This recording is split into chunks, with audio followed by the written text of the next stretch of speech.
Hey everybody, this is JDGaming back today with another episode of Google Translates Yu-Gi-Oh! If you didn't catch the pilot episode of this, not to worry, it's not in any particular order or anything, it's just me sharing my experiences with the random hilarity I came across as I was researching for fun facts in Yu-Gi-Oh! There would occasionally be times where I wanted to look at the Japanese rulings for things, and since I don't know how to read Japanese, I went ahead and did what anyone else would do and turned to Google Translate. However, as anyone who's gone through high school fondly can remember, trying to rely on old Google here to get through La Tarea del Español results in some nonsense that will leave you with more embarrassment and shame than any feeling of achievement. However, this is all for the sake of entertainment, and today I bring you 4 early cards in Yu-Gi-Oh! That were totally disserviced by this free service. The first card that we're taking a look at today is Yugi's famous fuzzball Kuriboh, which happens to be the Japanese word for chestnut and the original Japanese name for these Mario enemies that we fondly call Goombas. Looking at the card text, Google does a pretty good job here. I can tell that it is indeed this hand trap. If an opponent's monster attacks, you could throw away this card from your hand when you calculate that damage. Battle damage to yourself in that battle will be 0. Skimming through the rest of this rulings page, though, is where we find out Google has its share of fickle inconsistencies. The first line reveals that its name is Kuriboh without an H, which is the same as the title of this page. But then we look at the second line, and to activate the effect, discard Kuriboh itself as a cost from your hand. Then the final line puts the icing on the cake here, saying that battle damage, not only by battle damage, which is extremely redundant, due to the direct attack of an opponent's monster, but also by combat between monsters, can be set to 0 by the effect of Kuriboh, which sounds like some bootleg pre-evolution of Marowak without the H. Or the C for that matter. Yugi's Pom-Pom was a good warm-up monster, but of course we can't talk about classic cards without looking at the biggest pop culture icon from the entire franchise, the legendary Blue Eyes White Dragon. Looking at the card text, again I can see how it mirrors the TCG. It reads that the legendary dragon boasts high attack power. Crushing any opponent, its destructive power is immeasurable. But did you know that the Japanese felt it was necessary to rule that the normal monster is treated as a monster named Blue Eyes? I didn't think it could get worse until I scrolled down to the bottom of this page where they have these questions and answers related to Blue Eyes White Dragon, the vanilla monster, and came across this entry. Can I use blue eyelashes when special summoning Blue-Eyed Explosion Dragon? The latter monster is obviously some kind of a fusion, maybe Blue Eyes Twin Burst Dragon where burst and explosion could be interchanged. But blue eyelashes? What does this mean? So I had to click that link and see what it was. Oh, Blue Eyes Alternative White Dragon. Yes, of course, Blue Eyelashes, you know, the card that saved this theme and allowed it to become competitive in 2016. But looking at this other name, Google decided to assign it Rivalry of Warlords? Using the minimal Japanese that I've accumulated through anime, I can say that Shiro means white and Ryu means dragon, so white dragon makes sense. But come on, Google, freaking Carl Sagan, Kaiba cares about aliens probably less than he cares about friendship.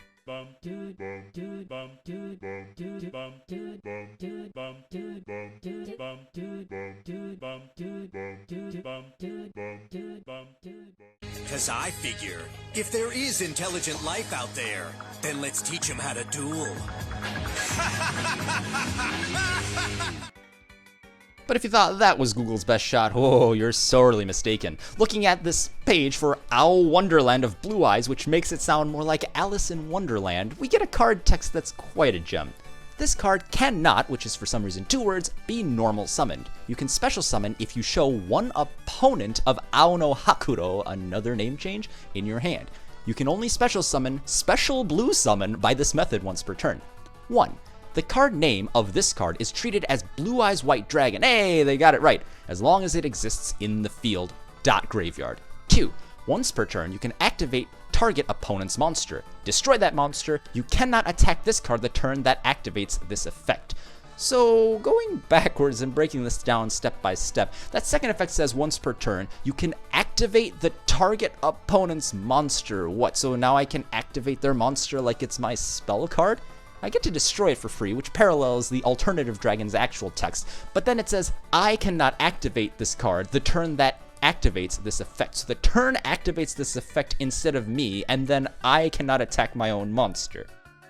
As if that weren't enough, I go back to the summoning condition of this, which reads, you can special summon if you show one opponent of this card in my hand. So I gotta show them a Dark Magician, or better yet, his apprentice, the Dark Magician Girl. That is the next card, or at least that was my intended next card until I came across a search entry that ended up with this question that poses what we've been wondering for generations.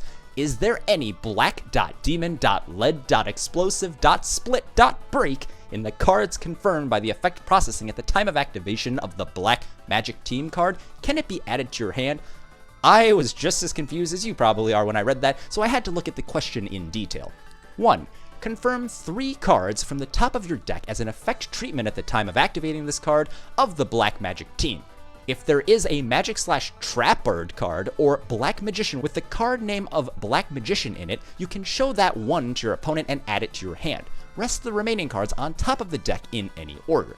Can I add to the hand if there are black.demon.lead.explosion.split.break in the cards confirmed by effect processing? What? Very good question, Google. What is exactly what I'm wondering here? So I had to follow the link to figure out what the heck this card actually was, because they don't even know what a trap card is. And I was led to this equally enigmatic black.demon.lead.explosive.rupture damage, which is yet a different name for this card.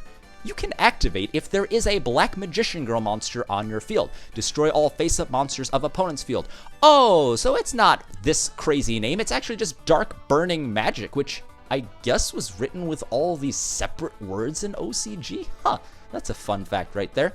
It says you can activate if your monster zone has Black Magician Cross Product Girl named monster on face-up display. It cannot be invoked if there are monsters named Black Magician Girl as a magic card handling equipment. So sorry, you can't use Relinquish to steal your opponent's Dark Magician Girl and then subsequently use Dark Burning Magic, even though you technically have that card on your field.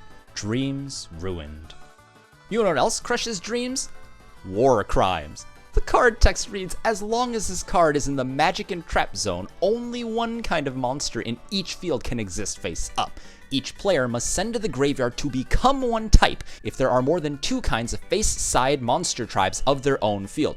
Oh, so they mean Rivalry of Warlords, not war crimes. The activation of the card 𝗪𝗧𝗧𝗧 can be done at any time except the damage step. Alright, it's a continuous trap, it doesn't negate stuff, so I guess it makes sense you can't play it during the damage step. Jumping to the 4th bullet point here, when the effect of 𝗪𝗧𝗪 is applied, you cannot summon, reverse summon, or special summon a monster of a different race from a monster in your monster zone. And the 5th, even if the effect of famous ruling is applied, you could set monsters during normal summoning or special summon monsters on the backside defense display by card effect. Ironically, this page is clearly the perfect example of how Google Translate truly commits war crimes on Yu-Gi-Oh! But it's not over. Remember how I said I had to scroll down and find some other questions related to the card? Well, I came across this one. Can I summon, reverse summon, or special summon a monster of a different race when the effect of warrior is applied? Question. Number of powerful, as long as there is, but will only to each one type race of monsters put out to each other on their own field when there are a warrior monster, blah blah blah. I have no idea what they're even talking about here. But apparently the answer is, if the effect of famous assassination is applied, the warrior family monsters are on your field, you cannot summon and reverse summon of monsters of race other than warrior tribe. Yikes, Google. How is this card named War Crimes, 𝗪𝗧𝗧𝗧𝗧, 𝗪𝗧𝗪, Famous Ruling, Warrior, Number of Powerful, and Famous Freaking Assassination? I guess the folks at Google wanted to pay homage to the nightmare rulings that this card has laid upon Yu-Gi-Oh! With their own nonsensical 7 translations of the same card. And with that, we've survived yet another butchering with Google Translates Yu-Gi-Oh! Let me know which of these was your favorite down below, and as always, I'll see you guys next week with more Yu-Gi-Oh! Videos. That's the end of this video, but there's plenty more where it came from. I invite you to explore the playlists on screen to see what else I have to offer, and if you really liked what you saw today, consider subscribing to JDGaming for more Yu-Gi-Oh! Videos. Thanks guys, this is JDGaming, hope you guys enjoyed as always, and I'll see you guys next time.